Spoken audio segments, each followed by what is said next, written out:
Pestigores, Mire Kelpies, Blight Templars, Witches, Cleavers, and Pusts, and today, Pox-Wretches.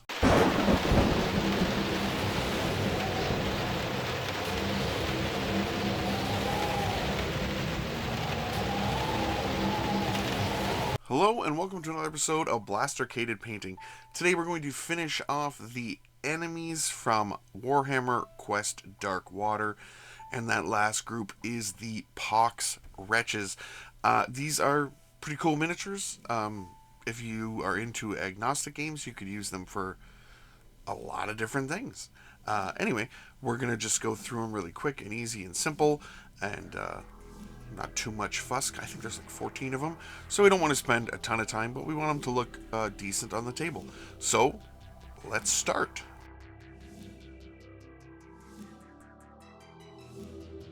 First thing we did was give the miniatures a spray of gray and then a dry brush of white. Nice and easy there. We're going to take some Guilliman flesh and mix it with some peachy flesh. We're going to take some fairy skin and some berserker bloodshade, and those are each going to get mixed with speed paint medium. And this is how we're going to do our skin. So since there's so many of them, I don't want their skin to all look the same. So there's the berserker bloodshade. There is the Guilliman flesh and peachy flesh mix, which I really like how that turns out, by the way. And then here is the fairy skin. So go through and just do a bunch of different skin tones on a bunch of random of these Pox-Wretches. Then we're taking some ochre green, speed paint medium, and this is going anywhere where they have like just regular cloth, like on their pants, underneath like any of the ragged, ripped things. So basically this is just their pants color. Next, we're taking some dirty gray here, and this is going anywhere where there is wood. This has become my favorite color for wood. A lot of people think wood is brown. Wood is a lot of different colors, but yeah, dirty gray. Ghillie Dhu next. This goes on any of those hanging cloths, ripped up, tattered areas that we have. And the Ghillie Dhu is to stay with the idea of, you know, Nurgle's green and whatever, it doesn't matter. Ghillie Dhu. Then we're taking some Bony Matter. This is going on any of the wrappings, you know, because every Warhammer miniature has things wrapped around it somewhere. So, yeah, Bony Matter on all of those areas. Then we're taking some orange brown. This is going to go on any of these straps, leather straps, belts, anything like that. The things, the eye patch things, I guess. Yeah, that's a strap. So, yeah. Just be careful not to get this on any of your other colors. You know, be careful. I don't know how much I'm afraid of creatures named Pox-Wretches that are blind. I would hope that there's some magic guiding them, because if not, they're not a formidable foe. No eyes. Should be simple to take care of. And we'll take some heavy metal next. This goes on any of the weapons, metallics, you know, any of those areas, the big sides of shields. But we're also going to fill out with some other metallics, so you are going to get a variety of metallics instead of just silver. Then we're going to take some weapon bronze here, and this is going to go on some of these coins, maybe some of the pieces on the shield. You know, really just kind of pick the spots that you want. It's so that everything doesn't just look silver, you know. And then we'll save a little spot of metal here and there to do the amber green. This is again sticking with the other miniatures that we've done, that they all have a little bit of this green metal on them as well. Now we're taking some ochre clay next. This goes on any of the horns that they have growing out of them. And we'll take some rattling grime, and we're going to thin this down with speed paint medium, really thin it down so it's the consistency of a wash. This is going to go over the entire miniatures. We will do the bases, and these guys are done.